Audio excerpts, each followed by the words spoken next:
Tighten your lines as we get ready to sail the seven seas on the Political Pirate Podcast. Join Captain Ted Yoho and the salty dog John Martin as they search far and wide for the greatest treasure of all, the truth. From local Florida news to nationwide stories and the globe beyond, we've got it all mapped out. Now here's your hosts, the salty dog John Martin and Captain Ted Yoho.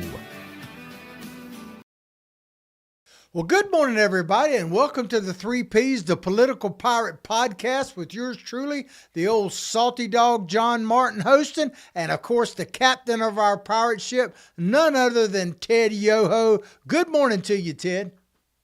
Good morning, John. Glad to see you're back from the depths of the ocean out there fishing, and looks like you had a very, very productive time. Absolutely. I had a great Father's Day weekend. If on Father's Day you're supposed to be able to do pretty much what you love and what you want to do, then I got exactly the gift beyond just some shirts and some underwear. I got the exact gift. Always that I need needed. those things. Absolutely. Absolutely. You my sure wife, do. My wife knows the basics, that's for sure. But it was a great time, man. I hope how to everybody keep a man happy. Yeah, No ties this year, right? No ties this year. No ties. But got to start out by congratulating our men's soccer team with the World Cup. They won again. They're undefeated. They won Friday against Australia. And I got to tell you, Ted, I've never been a huge soccer fan. It's just not something I grew up doing. Of course, people play it a lot more now. And I was kind of like, I don't really care about that. But I got to say, I think that, and I'm not just talking about because we're winning, who knows what'll happen, but I got to believe USA, this has been good for the country. It's been good for the world. I think so, yeah. Good for the world to see a different side of the United States than what they've been told. Oh, yeah. I mean, we played those clips last week and we saw the stuff in the news. And, of course, they drank Boston dry with the Scots there, all the Scottish fans. And it is, because it is a way of bringing people together, kind of put everything else that's going on in the world to the side and let them focus on just, kind of living and enjoying, especially people coming here, enjoy what America really has and to dispel the narrative that's out there in the rest of the world. I guess what has surprised me the most about it is the surprise that Europeans have when they talk about all that we have here. And like the one guy in the video we did play last week where he said that, and he was talking about Florida. He was from Australia, I do believe. And he said, I've been lied to all of my life about the United States. It's great. And you hear that in various versions from people from all different parts of the world that are here. And that actually surprises me that they don't realize that America is a great country. A perfect country? Absolutely not. But we're the best deal on the planet, really. Well, it's funny because he said he's been lied to all of his life. And a lot of people felt that way. But what's the inverse of that, or what's really funny, is the liberal progressives, the socialist communists in this country are telling us how great these other countries are, with socialism and communism. They're saying, oh, how great it is. But what I can tell you is they've not been over there and talked to the people on the ground because it stinks. Absolutely. Well, we may end up with a bunch of, the United States, we have expats, what they call expats in places like Mexico and certain places in South America and, of course, the Philippines and stuff like that, and some in Europe. It wouldn't surprise me if we don't start having expats from like France coming over here. I know we still have some of those, but it wouldn't surprise me if people don't try to move here from some of these other countries. And I'm not talking about immigration, illegal, and I'm talking about literally try to relocate like a lot of Americans with money have done over there. That wouldn't shock me. No, I think it'd be a great thing. We invite them all, but go through the legal challenges or processes, do it properly, learn the language, and assimilate, become an American. Absolutely. And we welcome you. No doubt and no about it. welfare. Don't come over here for the welfare, because that really is something that needs to be doged in this country and have it maintained or retained for the people that are truly in need. It's just not a living wage that you want to give out like the socialists want or the communists. Well, I don't know the details because I just kind of heard it this morning. But you're talking about the Doge stuff. That apparently the FBI arrested a guy in the Philippines. I want to say Right. it was from Minnesota. As far as where it was done, but for over $1.5 billion. That's starting to be real money in Medicare or fraud. Some Medicare or Medicaid fraud over $1.5 billion. They just made an arrest over the weekend. They sure did, and I hope they keep going after that. But that whole concept of Doge, the Department of Government Efficiency, that needs to go through every department and start with your welfare programs. I mean, all that stuff can really be transitioned over to an AI model, and that's not to just take the human element out of it, but the administration of it would be so much more efficient. And the way that is set up, that if you set up a model like that, the final say goes to a human. It's not all machine, but to be able to track that stuff is the important thing. When you're dealing with that kind of money, John, there's no way people can do that and track that. Um, there's a good side of the human element and there's a bad side. The good side is there is the humanity side of it. They'll make sure people get taken care of. But there's that lady that got picked up in Florida working for the Department of Corrections, and this is an illustration of the human side. She was giving out where they were going to do raids and where they were going after people for fentanyl. She was giving that out to her dad that was working with the gangs, and I think it was like 114 accounts where they gave that out. So there was all these things that could have been taken care of and prosecuted, and she was working against the system. She got caught, and she's got, I think it's like 1,000 years in jail is what she's up against. So Wow. she'll be old when she gets out. Well, in Florida, Ted, we're fortunate because not only did we have, Elon Musk doing the Doge on a national level, but we've got our own. I know a friend of ours, Ted, both of us, Mr. Blaze Ingoglia, our CEO of the great state of Florida, has his own version of Doge going on in Florida, and he's got videos posted all over the place. So, He really does. Blaze does a great job. Blaze is amazing. We need to get him on the show sometime. Yeah, he was at my first event where I was up against the incumbent. And this was at the very beginning. And he says after the event, he goes, "You're going to win this race." And it just like, wow, really? He goes, "Yeah, I can tell you're going to win this race." And, he and I stayed friends since. Well, he got me tickets to both the ball. I saw you up there with your wife, the Florida ball for Trump's first inauguration, and tickets down at the inauguration, pretty close up to the front there. And that was my honeymoon present from Blaze. So we both have a pretty strong connection to Blaze. And like I say, we probably had to reach out to him and try to get him on the show. But before we get into the meats and potatoes of the show, I want to tell you to make that call. Call Freddie.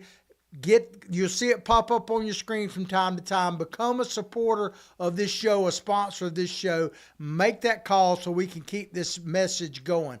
Well, Ted, we talked on Friday's show about the what is it, Memorandum of Understanding. I still don't know exactly what that means, but the negotiations we're having over the weekend and are literally still happening as we speak over in Switzerland. But it says here, this headline, Iran comes back to the table and agrees roadmap to final peace deal with U.S. after storming out. And it said here, in response to Iran essentially saying they would close the Straits of Hormuz again, President Trump said yesterday, then if you do, you won't have a country if you close the straits. What do you think about that, Ted? Because one thing about getting older, and I think people misunderstand this a bit, is you can call BS nowadays. Trump will call BS, and whether that's good or bad, it's real. As you get older, you just say, hey, that's BS. And so Trump basically did that, and the Iranians didn't react too well to it. But what are your thoughts, if you even know where we are right now? Because I don't really know myself. All I know is where I'm sitting right now, John. I mean, this is reality right here. We talked about this on Friday, and we talked about it on Monday, and we've been going after this, when Epic Fury started, I think in January. So we're what, 4, 5, 6 months, approaching 6 months that this has been going on, dealing with Iran, not the war in Iran. And it always goes to, oh, well, we've got an agreement, an MOU. Memorandum of understanding is basically worthless, other than it marks a point in time where you start working on negotiations. And we've seen it go, all right, in 3 weeks we're going to do this. If not, we're going to erase your population or your history, your people, your culture. And then it was another 3 weeks, and it was another 3 weeks, and it just keeps getting stretched out. This is going right into the midterms, and that's why the Democrats are thinking they're going to reclaim the House, which will be a disaster. It really will be. I mean, this country on the world stage is so much discredited, and if we flip back and it goes crazy again of impeachment, um, it'll be bad for this country. So where we're at with the Iran negotiations, if you ask me, I can tell you tomorrow about what happened today, because I don't know. I mean, you just don't know. I think that meter you put up is very accurate. You listen to JD Vance over the weekend, and to me, he's a politician. He takes talking points and he tries to convince you this is really good. But then the next day, it just says that was just all a bunch of BS. And so your meter's very correct, I think.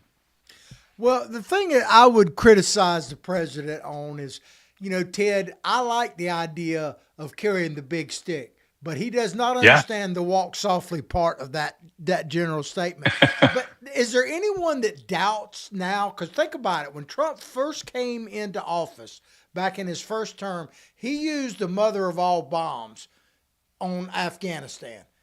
He We've did. never used it before, which is the strongest bomb non-nuclear we have, apparently. And he's Correct. done plenty of things. He took out Soleimani. All this, I mean, the list is long.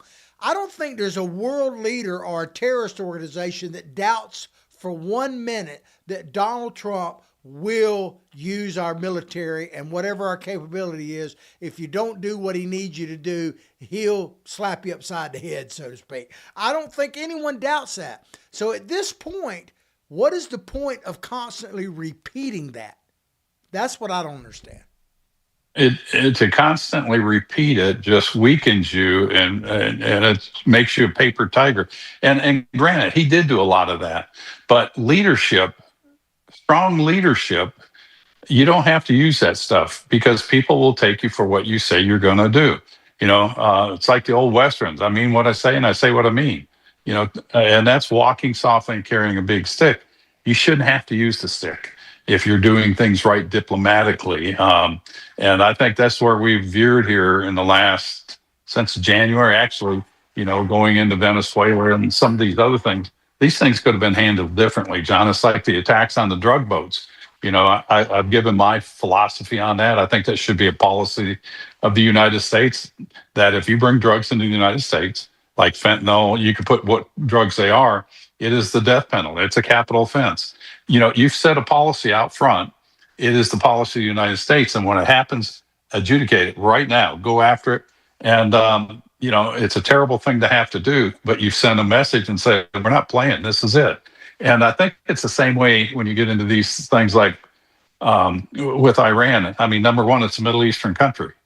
How many times do we have to go in there and repeat those same things? He did drop the mother of all bombs in Moab, but yet, what did it accomplish? Is that what brought Afghanistan to that debacle that Biden did? I mean, Biden. I don't want to go into that because it was the terrible thing that he did, but it really didn't do anything. I don't think. I mean, it killed people and did a lot of death and damage there. But on a policy side, did it bring it to a fruition, to a positive closure of that, a fruition of ending that war? Um, Yeah. I don't know. I don't think it did. Well, I guess my point is, Ted, and you kind of stated it more eloquently than probably I did, but Trump has gotten to the point where he just needs to be basically like Josie Wales, one of my favorite movies of all time with Clint Eastwood, where once they heard his name, he didn't have to tell them, hey, you better get right. He just, he was a man of few words. Everybody knew he could pull his pistols and shoot them, so they didn't say a lot. Trump has actually earned the right to just say, you know who I am, right? You know what I mean? In other words, he doesn't have to keep saying we're going to blow you off the map and end your civilization and all that. That's where I do agree with his critics and all. There's no point in that anymore because everybody knows that he can fire the guns. So, Definitely not a man of few words. yeah, he probably needs to get to that a little bit. You can learn new stuff. But under this so-called roadmap that they've negotiated, all these different names, you have mutual understanding or memorandum, now it's a roadmap. It says here, U.S. and Iran have agreed to create a de-confliction cell. Well, I don't know what that means. With Lebanese government to ensure fighting stops in Lebanon. See, this is where I'm not trying to absolve Israel from any responsibility, but Israel is in a situation where if they stop fighting, like say, well, okay, we're not going to do any more, they don't exist. They do not exist. Really that simple. So they have to keep fighting as long as the other side is.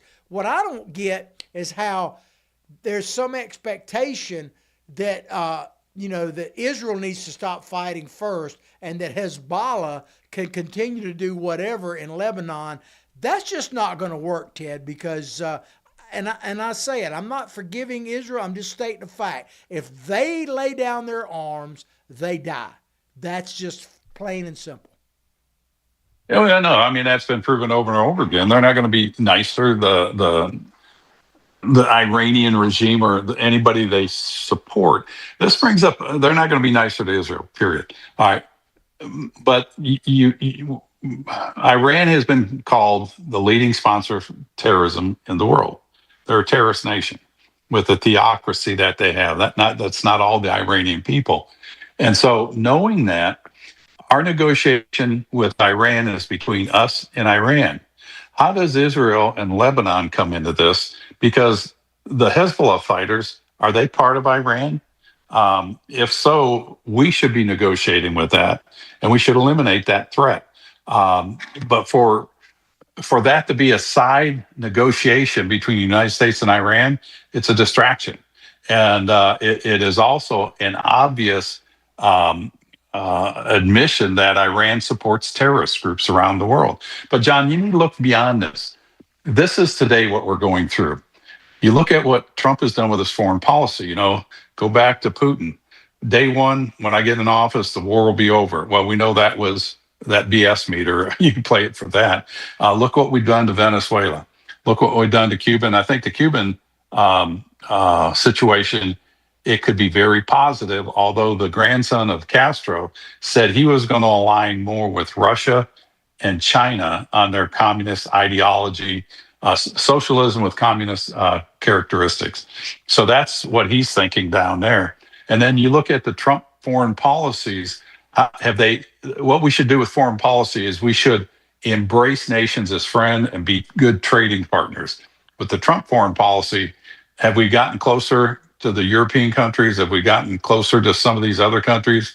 South Korea is starting to get a little bit closer to China, and they hold our F-35s. They have operability of those things. So the foreign policy, they need to put a pause on this and rethink what they're doing.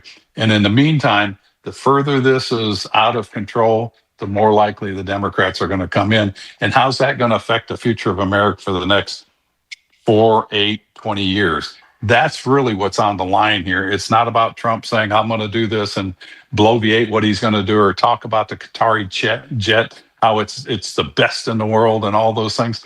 I really don't care about that. People want to know about the cost of fuel, cost of food, and the security for their future generations.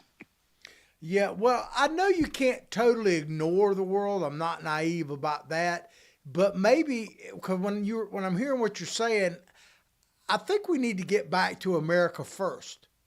That America, absolutely. I think that is the main reason why people voted for Donald Trump. That one slogan, America first, was in many ways more important to make America great again. America first. Because all right. So let me ask you. Go ahead. Well, America, MAGA, make America great again. I think we all believe in that. Although, what does that mean? When you get into it, what does that really mean? Make America great again. we all like to embrace this vision of what we see America as, but are we doing that? When you look at $39 trillion in debt, we're falling behind on AI, we're falling behind on our military as far as technological advances. We're spending billions and billions of dollars maintaining outdated platforms like the aircraft carriers, whereas Ukraine and some of these other countries, they're using new technology at a fraction of the cost to build that is, more agile, and you can get it out there faster. So should we really be focusing on making America great again by doing what the Trump administration? I don't want to bash him, because I would rather have him there right now than the alternative. But I think we need to focus on where's looking forward. Where's America going to be 25, 30 years from now? If he brings the Iran conflict to a resolution peacefully, that's great. I mean, we'll be better off. But I think you got to look at more of the whole picture. And I know he's doing that. He's got advisors, but I just kind of wonder where we're going right now in the direction, and not get so bogged down with Iran in this negotiation, because he wants to win, win, win, and start losing what's really going on in the country and the rest of the world. Well, and I know you quote this a It's lot. a tough job. It's a tough job. No doubt. No doubt about it. But you quote this a lot, so you're better at it than me on this particular one. But going back, simplification, where it's like, trade with all, entanglements with none. That kind of thing. George Washington. These guys are so smart. We really do. And, is that isolationism? If it is, so be it. It's like do you get up and go to work for the benefit of everybody? Or is it ultimately, you want to do a good job what you're doing and have a benefit there, but it's also to provide for your family. I do the same thing. I loved what I did as a veterinarian, but I also love my family, and I wanted what it provided for me. So when push came to shove, I'm going to congregate around my family and protect them. And that's what I think our leaders should do. And in the meantime, working strong relationships, because if our money does collapse and people get off the petrodollar, the United States petrodollar, we've talked to Freddie. Freddie's been through 3 countries that have done that. And your dollar goes to, 30% of value overnight, and you've got 30 days to redeem it. Those are the things that we really should be looking at to make this country stronger. And I can go on about Iran, and we've talked about it. I think it should have been better strategized ahead of time before we went in there. Well, President Trump said that he signed the mutual understanding agreement. Like I say, I still get confused about what that means. To avert a global economic depression from high oil prices caused by the Straits closure. So he's somewhat accomplished that. Now, whether it'll last, I don't know. But that could be, the greatest blessing. But I want to show something here. And then we'll move on to something else. But this Iran summit in Switzerland. This is good. The poster, right? I guess we got it up there. Yeah. The thing is, to me, Ted, when I look at that, I wonder, where are we at now with this? Because in the world, it's like production seems to matter. I just don't remember something like that being shown at some place like Yalta when we were settling World War II and all that. They had the world figures up there. But what about, where are we at, Ted? Maybe I'm making a mountain out of a molehill, but all this production value around these summits and even the G7 stuff, it's like it's all about production rather than substance to me. And I think people get caught up in all of that. This is a Qatari-owned resort in Switzerland. Maybe we're going to have to get a lot worse before we get better. I'm not advocating for that. But it just seems like everything is a big Hollywood production these days kind of thing, even though Hollywood's not doing it. Maybe I'm off base, but it just confuses me, Ted. I'm sorry. I saw that too. Help me, Captain. Help me, Captain. And I'm sure there's people outside selling memorabilia, hats and bobbleheads and things like that. It's all about production. It's all about perception and what you can create out there, and money will be made off that. But yeah, you go back. Did you show the Yalta summit with the 3 leaders? Or not. Yeah, that's old fashioned. if we got that Yalta picture up there, he's There got it it up is. there.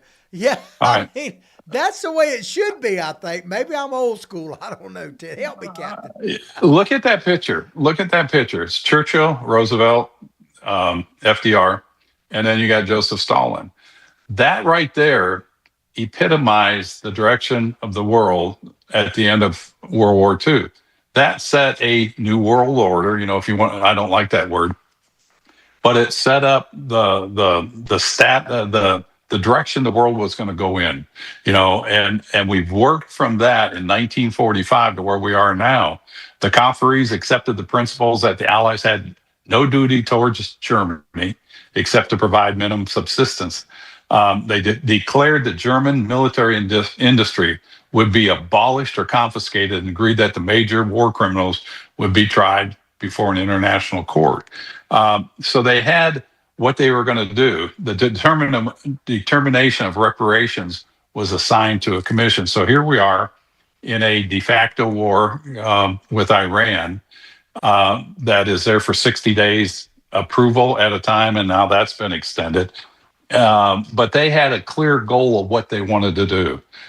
They wanted complete surrender of Germany. When you read this MOU, there is nothing like that, John. It's kind of like, well, the United States, well, we want you to give up all your stuff. And Iran says, we're not going to give up all of our stuff, but we'll talk about it.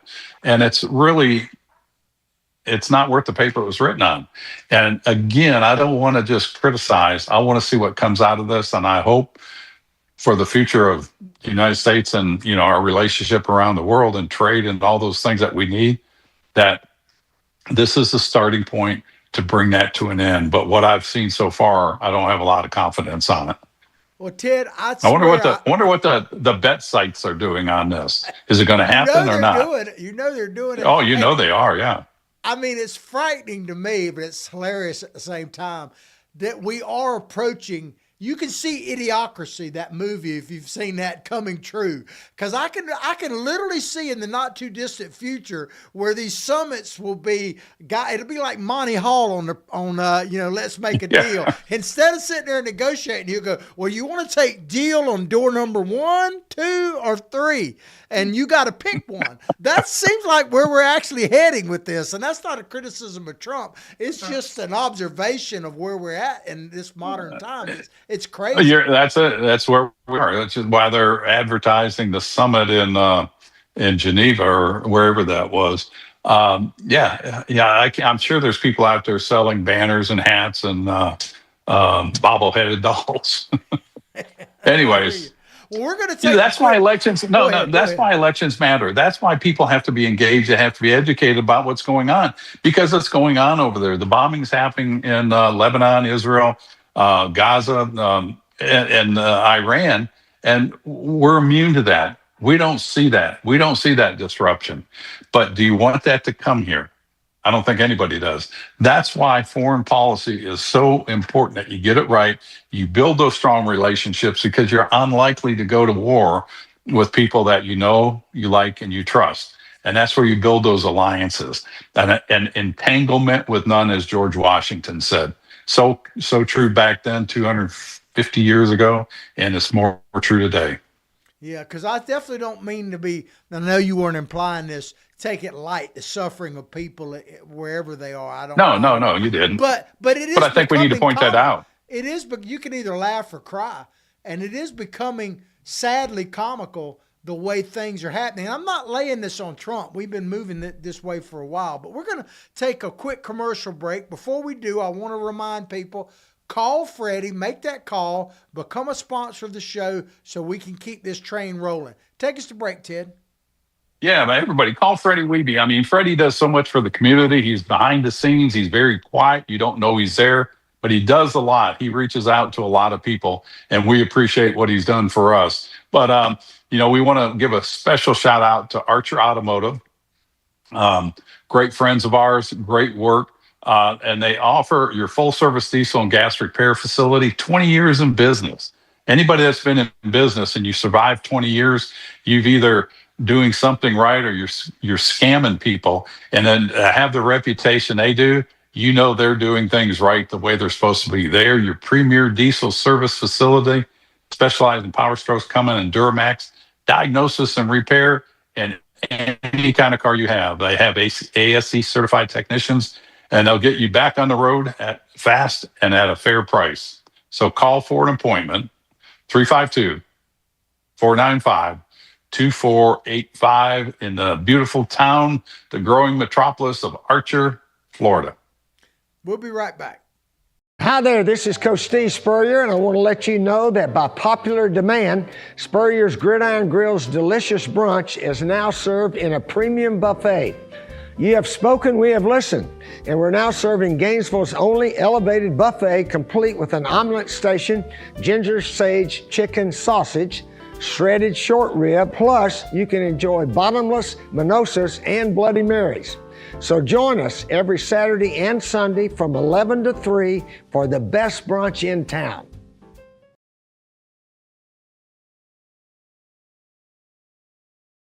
And we're back to the 3 Ps, the Political Pirate Podcast, with your host, the old salty dog, John Martin, and the captain of our ship, Mr. Ted Yoho. In that break we had, you saw the old head ball coach, which I'm here at Spurrier's Gridiron Grill right now. If you've never been there, come check it out. Celebration Point in Gainesville. You will not regret it. And it's a great place to watch the World Cup. That's for sure. Oh, it really is. You brought that up last time. They've got I don't want to say wall-to-wall TV, but they've got a lot of TVs where you can watch your favorite team and root the Americans on. Absolutely. Well, Ted, you know, we're talking about world affairs right now, kind of the theme of the show today, and it's getting very interesting out there because there seems to be a movement in different parts of the world. We're going to talk about England, but we'll talk about South America a little bit too, where they're actually tired of the left and they're moving more to the center or the right, whereas in this country, it seems like we're actually moving more to the left. Certainly one party is. But ABC News has reported overnight that UK Prime Minister Keir Starmer is resigning. And Starmer said, listen to this, Ted. He said, the question my party is asking now is whether I'm best placed to lead us into the general election. I have heard the answer to my parliamentary party to my question, and I accepted the answer with good grace. Now, if this guy is going to be leaving, it'll mean the 7th prime minister change they've had in the last decade. What are your thoughts on that? Number one, I think I got to commend him. I'm not a fan of his. I think he was very, very liberal progressive. He wasn't a friend of the United States. But his party, he got the message from his party. So he's stepping down, unlike Biden. And thank God Biden didn't step down. No telling who he would have had running the country today. I still think Trump would have won. So I think it's smart that he's moving down because their country is reeling from the massive immigration, Middle Easterners mainly, that have come in. When I say Middle Eastern, I'll say of the Muslim descent. And there's a lot of Indians over there too that have just changed the whole fabric of England and the European Union, really. And that's not to say those are bad people. It's just different ideologies that are coming in there that are changing the basic fabric of what a country was. So you're going to have some rubbing of personalities, of traditions, of beliefs. And those are the things that really rock a country. And we're seeing it in our country. And it's interesting because countries have already gone through that. Looking at America says, you don't want to go over where they're at because it's really, they're going through a conflicting period of time, growing pains, I guess it is. But we need to get back to the basics here. And I think you're seeing England get back to the basics there. Well, curiously to me, and we don't know exactly what's going to happen, obviously, but one of the reasons why Starmer is resigning is because in the latest parliamentary and not parliamentary elections, but local elections they had across the country, the right, if you want to divide it to right and left, won a lot of seats, mayoralships. They won a lot of council seats and stuff like that. So the Labor Party, which is the Liberal Party over there at Starmer, they're very worried about losing the Parliament and the Prime Ministership. And so because of what's happening on the right, but it appears that the guy that's most likely to be the next prime minister is the guy that's a former mayor of Greater Manchester. I don't know much about him, but he made some statements that were very anti-American recently, and he seems to be, if possible, further to the left than Stalmer, but he seems to be the heir apparent to it. It's a bit confusing to me, the reaction to it. It is, and that's what I was saying on foreign policy. You can't do the radical changes we've seen in this country. We're going to bomb here, we're going to bomb that. Europe hasn't lived up to their NATO commitment, which is true, but there is a better way to do those things, because what happens is you drive people into different camps. They start separating, and that's politics. We're doing it here. If you're against immigration, you're a racist, this and that. And if you're for immigration, you're for amnesty. And so that divide starts dividing like that and gets wider. And it's going to be interesting what happens where England goes. Keep in mind they had Brexit under Boris Johnson. That was 10, 15 years ago, to where they left the European Union and went back to the more self-governing and not being influenced so much by the European Union, although they can't get away from it because that's their largest trading bloc and they have some commitments there. But this is where, again, the foreign policies, if there's uncertainty in a country or in the world, things start separating and people start looking after self, their self-interest in their own country. And in a world where we're only 3% of the population, John, can we afford not to have strong alliances? Yeah, we've got the greatest military, we've got all these weapons and all these things, but can you maintain that if everybody shuns and shuts you out? Keep in mind, China controls 30 to 100% of our pharmaceuticals. They control about 90% of the rare earth minerals that you need for everything in the military, everything electronic you need. They control pretty much the fertilizer market, over 30% of our agricultural seeds, and the list goes on and on and on. So can we afford not to have strong relationships and bring people into our sphere of influence? If not, there'll be a conflict of sorts and a new governing theology, not theology, but belief will come. Is it going to be a liberal democracy? Is it going to be socialism everywhere? Is it going to be communism everywhere? Or is it going to be what Xi Jinping has, as socialism with Chinese characteristics, which is really communism? So that's what we're up against right now, and that's what we got to get this right. Yeah, absolutely. Well, Ted, I think we talked about this a bit on maybe it was last Monday. The shows kind of blend together, but the statement, these sayings like we talked about, entanglements with none and all that, but the one that's ringing in my head right now was a statement that he's an immigrant, legal immigrant, I think he's from Mexico, that became an instant millionaire under Elon Musk. We talked about it. Now he's working for not SpaceX, but Blue Origin. But when he said that if he had a chance to talk to Elon Musk, that he would thank him for helping him realize a dream that he never knew he had. That's the country I want to be. That's the one I want to be. Absolutely. Does that happen in England? Does it happen in Russia? Does it happen in China, in Cuba, Iran? I mean, that's the system. And that goes back to that book of Chris Stewart's, The Miracle of Freedom, the 7 Tipping Points That Saved the World. It is the Judeo-Christian principles that have brought us to where we are in this country. The Pilgrims came over here not for a better life or economic condition. They came over here for religious freedom. And that's how we started, was that movement, and people followed. And of course, England wanted to take credit and try to, they colonized it, but we didn't like those shackles of a tyrannical king. And so we have to all work to make sure that we don't backslide or let that slip away from it. It is our responsibility, John, our generation, to correct this. And it's our responsibility to call out leaders that aren't going in the right direction. It's our responsibility to throw people out of Congress who think they're owed that seat and that they're working hard for you. And in the meantime, they say, well, look at how much we've done. so much of the legislation they put in could be on that BS meter you had, because in the scheme of thing, it does nothing to move our country forward. It's just talking points that they get out there and talk and say, we need your money for the next election. I want people that are looking at the five existential threats of this country. And Iran wasn't on there. It's our debt, it's China, it's immigration without assimilation, it's energy, it's education.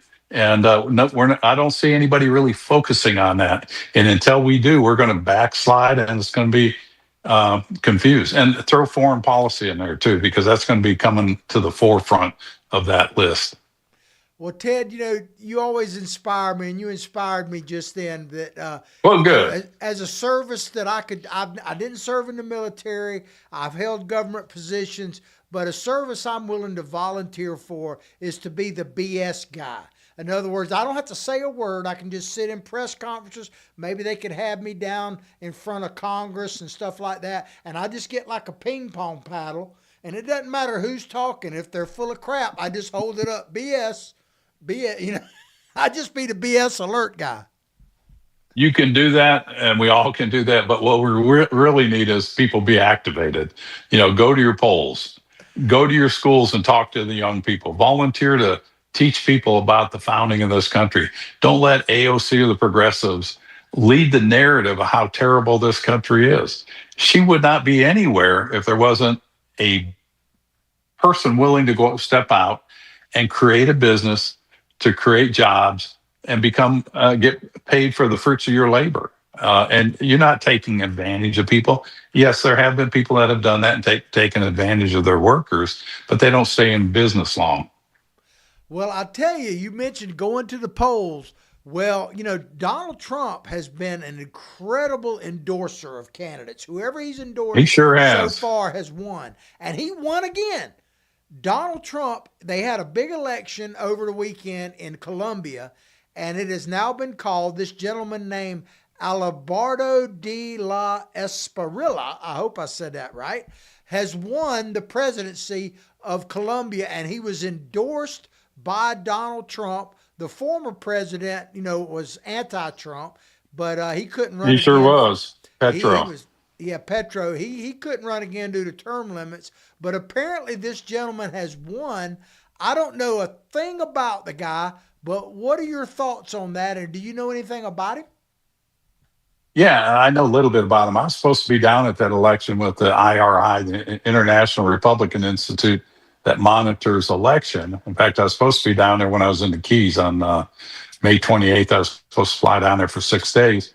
But Carolyn had found on the State Department travel advisory that Colombia had gone from a tier, there's 4 tiers, travel advisory, and they'd gone from a 1 to a 2 to a 3. And it says that if you're an American citizen, under no circumstances should you travel down there. This guy is a conservative. Petro, the previous president, came in after President Duque. And Duque was very conservative, very pro-American. Petro was the opposite. Petro came from FARC, which was their terrorist group that was supported by the drug cartel. And so he was the leader of that came to be the president. So he was the opposite of what their previous one. This guy is an opposite of that. He's an ally of the United States. We wish him the best of luck. Bolivia did the same thing. They got rid of their kind of a dictatorial Evo Morales. They voted him out. They got a conservative in there. Now Evo Morales is working in the background trying to overthrow that government and put it back in the arms of the Cuban type of regime or Venezuela with the help of Iran and China and Russia. So it won't be a Western type of liberal democracy. And so these things are going on all over the world, John. And what we have here in America, the liberal democracy we have with a constitutional republic, is a very rare and fleeting thing in human history. And we wish the people of Colombia the best. They deserve it. And hold your government accountable. Yeah, well, it goes back to what Ronald Reagan said about those, that have had freedom and lost it have never regained it again. And that's what we need to keep in mind when we're going to the polls and everything else, that this little flicker of light that we call American freedom is just a little candle in the wind in human history. And we're going through tough times. Food prices are up, and just for a future show, food prices are going to continue to go up. Price of beef and all that, but the price of fuel, yeah, it's gone up. Price of living has gone up. The value of the dollar has gone down. Those are all things going on now. We want immediate relief, but you're not going to get immediate relief when you've got a ship the size of the United States that's been on course for 250 years. We have to come together as Americans and say, where do we want to take America? And that's where you get the people in office, vote for the people that are going to do that, vote the people out that are just giving you lip service. You have workhorses and show horses in Congress. Workhorses are the ones you probably don't hear a lot about. The show horses are on the news all the time, telling you how much money they raise, and they're at events and they're showing pictures on their web pages. I don't really care about that. I want to know what you're doing about the debt. What are you doing about our foreign policy? What are you doing about energy independence? What are you doing about our border security, and putting in legislation that if you come here, you've got to you speak English. You can have a second language. I don't care how many languages you have, but you will conduct business in America.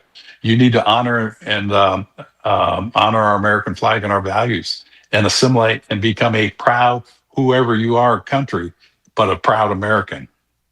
Absolutely. I think I'm pretty hardcore on that, and I tend to see white and black. The few shades of gray. I can compromise a little bit, but not on principle. Somebody asked me when I ran, well, you're going to compromise and you're going to go on some of these things. And I said, on policies, I can compromise on some of that, but I can't compromise on my principles.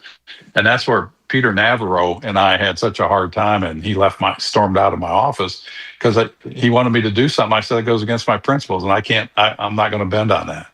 That's why you got to have people in there that are grounded, not people like Eric Swalwell or Graham Plattner. They're all over the board. And I'm going to give it back to you because there's someplace I want to go with that.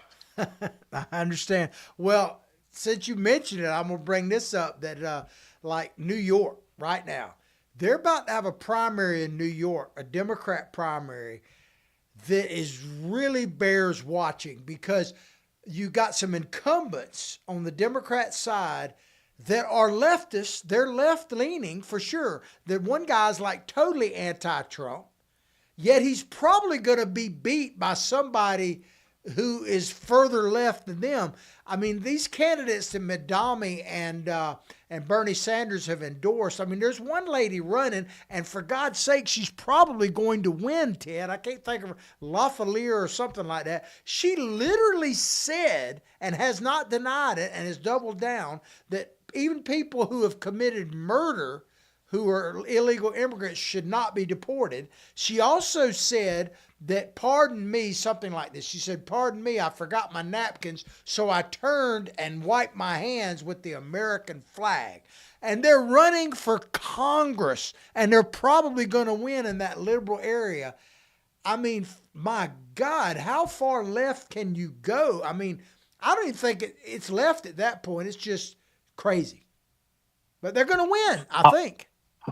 How long will the conservative Americans that believe in the MAGA movement and believed in the Tea Party movement, how long will they stay silent before conflict rises? And I don't want to see that. Nobody wants to see that.